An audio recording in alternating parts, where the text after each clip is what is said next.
আল্লাহ যখন কারো উপরে নারাজ হয় তখন তার মধ্যে এই চিহ্নগুলো প্রকাশ পায়। আল্লাহ যখন কোনো ব্যক্তির উপরে নারাজ হয়ে যায়, আল্লাহ পাক তখন তার কাছ থেকে রিজিক কেড়ে নেন না। আল্লাহ পাক তখন তাকে সূর্যের আলো থেকে বের করে দেন না। আল্লাহ পাক যখন কারো উপর নারাজ হয়ে যায় তখন তার কাছ থেকে অক্সিজেন ছিনিয়ে নেন না, বরং দুনিয়ার মুমিনরা যেটা ভোগ করবে, কাফের, মুশরিক, ইহুদি যারা আল্লাহর অবাধ্য, তারাও ওইটাই ভোগ করার সুযোগ সুবিধা আল্লাহ পাক দেয়। তবে আল্লাহ পাক তাদের মধ্যে কিছু আলামত, কিছু চিহ্ন দিয়ে দেয়। এই চিহ্নগুলো যারা চিন্তাশীল, যারা জ্ঞানী, তখন ওইটা চিন্তা ভাবনা করে, গবেষণা করে, তখন তারা আল্লাহর প্রিয় বান্দা হওয়ার চেষ্টা করে। তারা তওবা করে ফিরে আসে। এই চিহ্নগুলো দেখেন আমার আর আপনার মধ্যে আছে কিনা।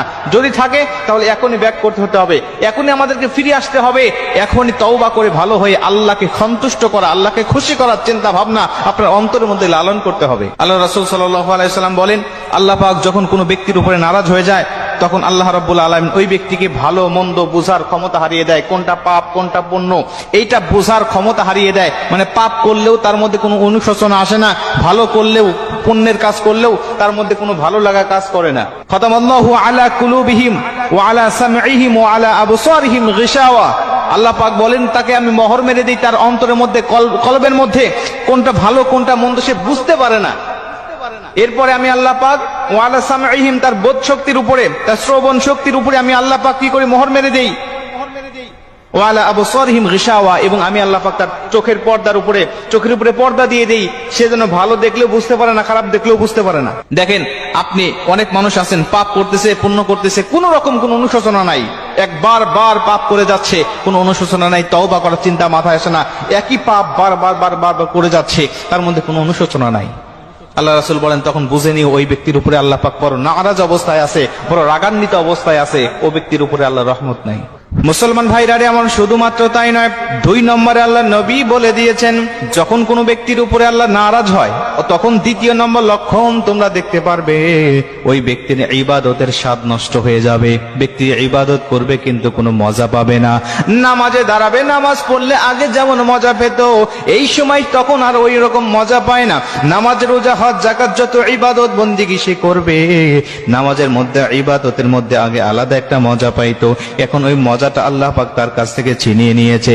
এজন্য ব্যক্তি, ওই বান্দা আস্তে আস্তে ইবাদত থেকে দূরে সরে যায়। অনেক মানুষ আগে 5 ওয়াক্ত নামাজ পড়তো, এখন নামাজটা ছেড়ে দিচ্ছে। এই মুসলমান তখন বুঝে নেবেন ওই ব্যক্তিকে আল্লাহ পাক ওই ব্যক্তির উপরে নারাজ অবস্থায় আছেন, ওই ব্যক্তির উপরে আল্লাহ পাক বড় রাগান্বিত অবস্থায় আছেন। জোরে কোন নাউজুবিল্লাহ। আল্লাহ পাক তার উপরে বড় রাগান্বিত অবস্থায় আছেন, এটা বুঝে নিবেন। আর আপনি যদি বুঝতে পারেন, আপনি যদি চিন্তাশীল হন, আপনি যদি জ্ঞানী হন, তাহলে এখান থেকে তওবা করে ফিরে এসে আপনাকে এই সমস্ত বিষয়গুলো এমন ভাবে করতে হবে যেন আল্লাহ পাক নারাজ থেকে আমার উপরে সন্তুষ্ট হয়ে যায়। 3 নম্বরে আল্লাহ রাসূল সাল্লাল্লাহু আলাইহি ওয়াসাল্লাম বলেন যে ওই ব্যক্তিকে সবসময় অশান্তি, দুশ্চিন্তা, ডিপ্রেশন সবসময় এমন ভাবে ঘেরাও করে রাখে, সে যেন কোনো দিকে শান্তি পায় না। তার টাকা আছে প্রচুর, তার অন্যান্য সবকিছু আছে, সম্মান আছে, টাকা আছে, পয়সা আছে, বাড়ি গাড়ি সবকিছু আছে, কিন্তু তার দুশ্চিন্তা, টেনশন, ডিপ্রেশন এমন ভাবে তাকে ঘেরাও করে রেখেছে, সে শান্তির মুখ দেখতে পাচ্ছে না, পেরেশান, সবসময় ডিপ্রেশনে থাকে।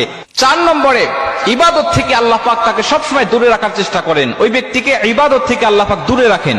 আজান হচ্ছে কিন্তু বান্দা মসজিদের দিকে যাবে না, বান্দা মসজিদে যাওয়ার দিকে কোনো চিন্তা চেতনাই তার মধ্যে আসবে না, ফিকির আসবে না যে আজান হচ্ছে, আমাকে এখন মসজিদে যেতে হবে, রমজান মাস এসেছে, এখন আমাকে রোজা রাখতে হবে, আমার কাছে কোনো ফকির, কোনো সাইলকারী কোনো কিছু চাচ্ছে, আমার সামর্থ্য আছে টাকা দেওয়ার মতো, কিন্তু আমার অনুশোচনা হচ্ছে না যে তাকে একটু সহযোগিতা করতে হবে, তাকে একটু সাহায্য করতে হবে।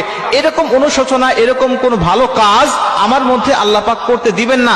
এটা যখন আমি করতে পারবো না, এটা যখন আমাকে দূরে রাখার চেষ্টা করা হবে, তখন আমাকে বুঝতে হবে যে আল্লাহ পাক আমার উপরে এই মুহূর্তে রেগে আছে, আমার উপরে নারাজ অবস্থায় আছে, অতএব আমার আমলটাকে পরিবর্তন করতে হবে, অতএব আমাকে বেশি বেশি তওবা করতে হবে, তওবা করে আল্লাহর কাছে ফিরে আসতে হবে, আল্লাহর কাছে একাগ্র চিত্তে বেশি বেশি কান্নাকাটি করতে হবে, আর আত্মসমর্পণ করতে হবে, আর বলতে হবে, মালিক আমি ভুল করেছি, অন্যায় করেছি, গুনাহ করেছি, পাপ করেছি, তোমার কাছে আবার ফিরে এসেছি, আল্লাহ তুমি আমাকে ক্ষমা করো, মাফ করো, আমি তোমার কাছে আসছি, তোমার কাছে তওবা করে আমি প্রকৃত মুমিন হতে চাই, আল্লাহকে আমি সন্তুষ্ট করতে চাই। যখন এই চিন্তা চেতনা করবেন তখন দেখবেন যে আল্লাহ পাক আপনার উপর সন্তুষ্ট হয়ে যাবে।